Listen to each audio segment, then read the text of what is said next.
Not sure who the Macedonians are, what they have to do with Jewish history, or why their name sounds like a tree nut? Don't fret, because I'm here to fill you in on everything. Between the reign of Alexander the Great and the establishment of the Hasmonean dynasty, Jewish leaders are forced to make historic sacrifices for their religious freedom and authority. Under Greek influence and oppression, these heroes stand up for their Jewish values to the point of death, and people like Maccabeus and Judah Maccabee, and Hannah and her 7 sons are memorialized for centuries afterwards. Many wars are fought, and conflicts abound, even within the community. But the Jewish people persevere, fighting for their religious and political freedom.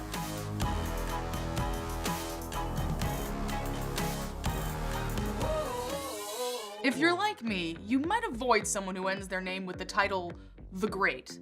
But ego trip aside, Alexander is actually pretty good to the Jewish people.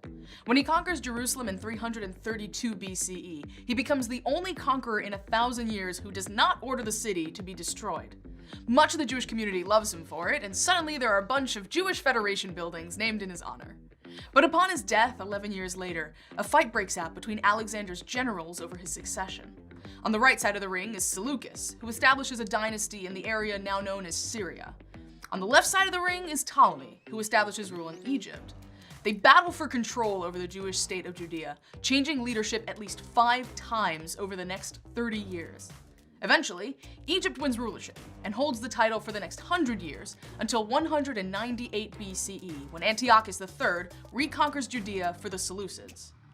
During the reign of Antiochus III, Judea is still under its own autonomous province under Jewish rule. It's under watch, but in control, like a teenager with a new driver's license.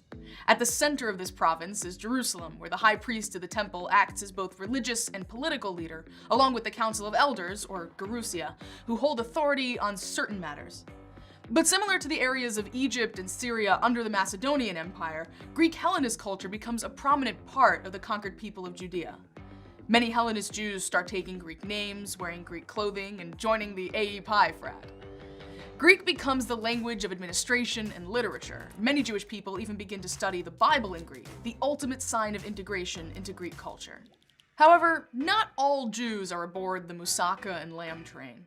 Even though the temple in Jerusalem still acts as the religious, political, and social focal point of the province, many feel that the religious capital has lost its holiness to paganism and idolatry.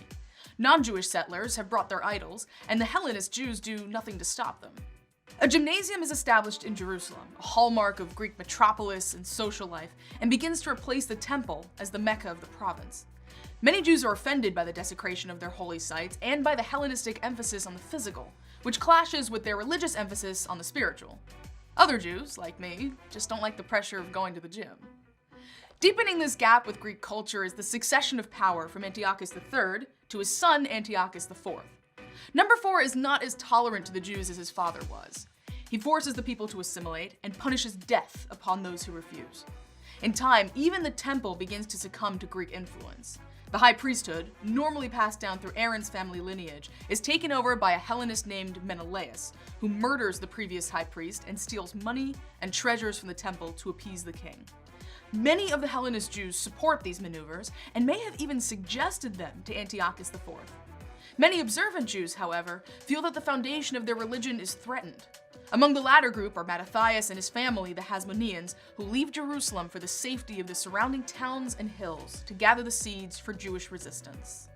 Antiochus IV begins to up the ante on Jewish oppression. He orders Jews to make sacrifices to Greek gods and desecrate the Sabbath. He forbids circumcision of newborn sons, study of the Bible, and any observance of the Torah, making these Jewish actions punishable by death. By outlawing these distinct pillars of Jewish life, Antiochus introduces a new type of danger to the Jewish people.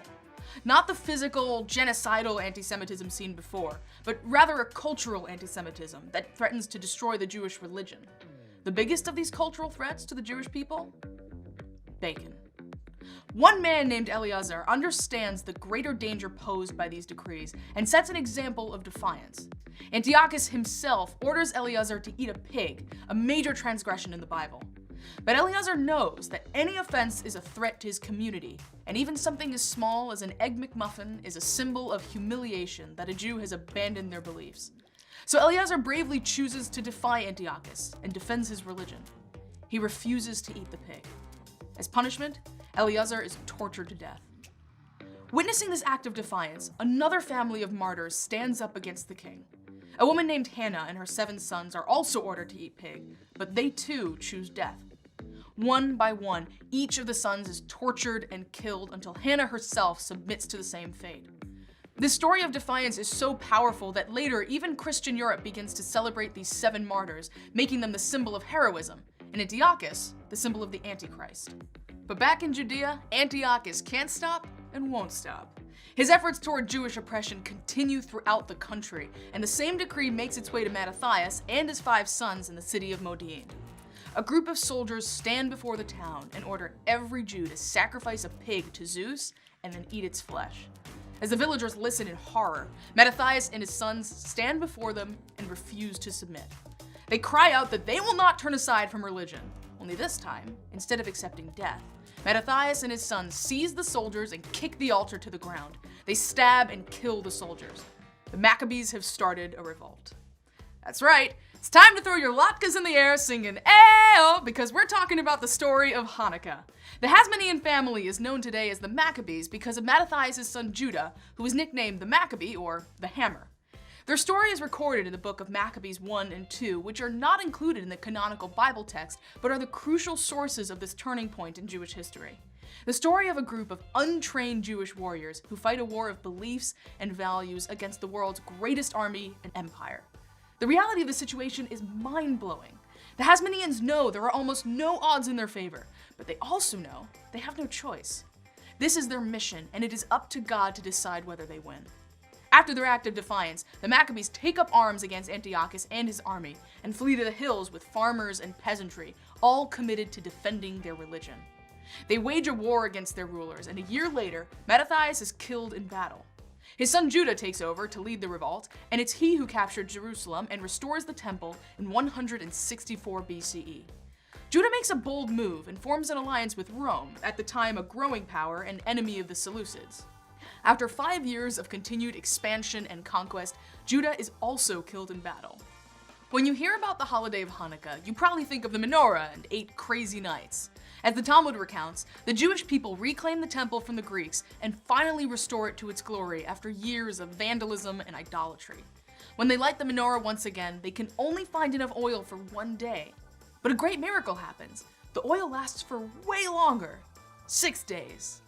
Just kidding, 8 days, obviously. The story of Hanukkah is arguably the most famous Jewish holiday, but there's so much more to it than most people know. We may eat latkes, jelly donuts, and other oily foods that celebrate the menorah and destroy our facial pores, but we also celebrate the miracle of a small Jewish army defeating the world's greatest global power of the time. We celebrate the establishment of a prosperous, self-ruling dynasty and the successful fight for Jewish autonomy and self-determination. We celebrate the religious right for Jews to exist as Jews. The Hasmoneans lead Judea to victory, and the boys are finally back in town.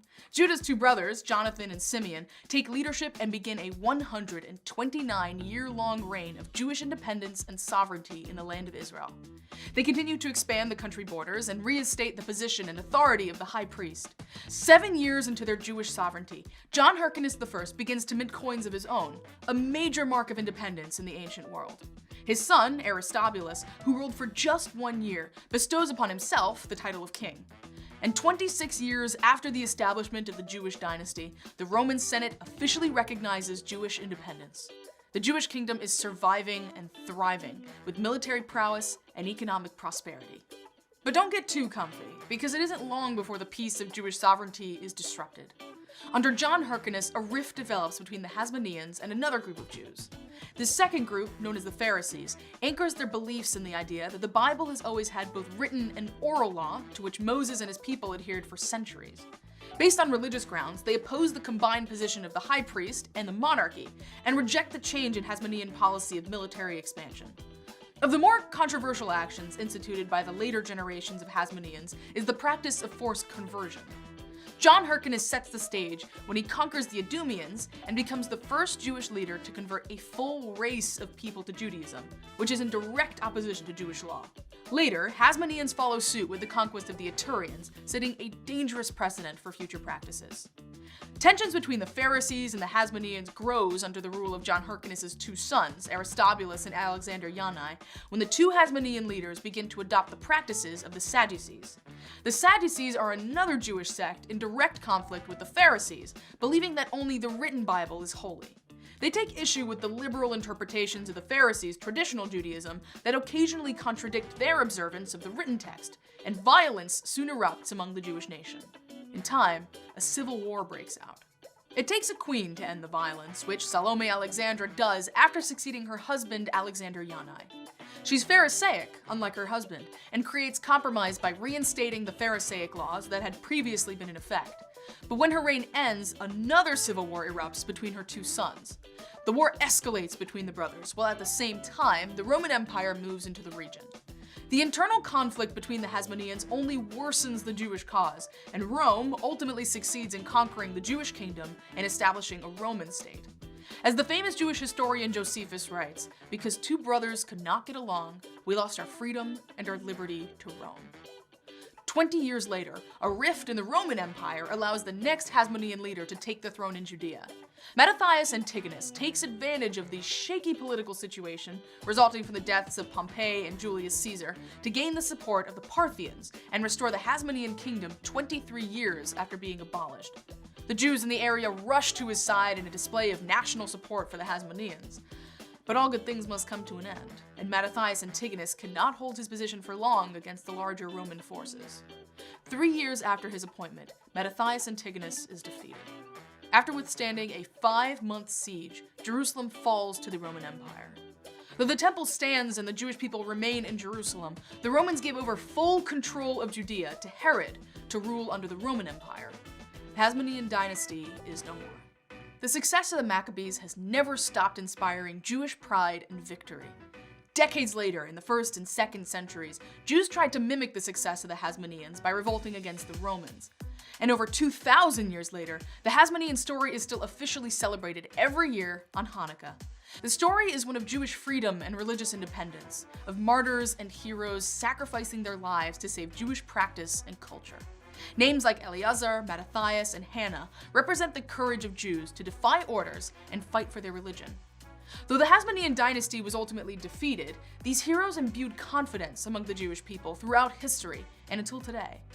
Even now, the Jewish people fight to keep our religion and culture alive against assimilation and anti-Semitism. Yet despite our struggles, despite even our own differences in religious belief and observance, the Jewish people continue to survive and leave a legacy of strength, community, and nationality. Hey guys, thanks for watching this video. If you like what you see here and you want to see more, make sure to check out our other videos. In addition, make sure to subscribe and hit that notification bell so you'll know first when we release new videos.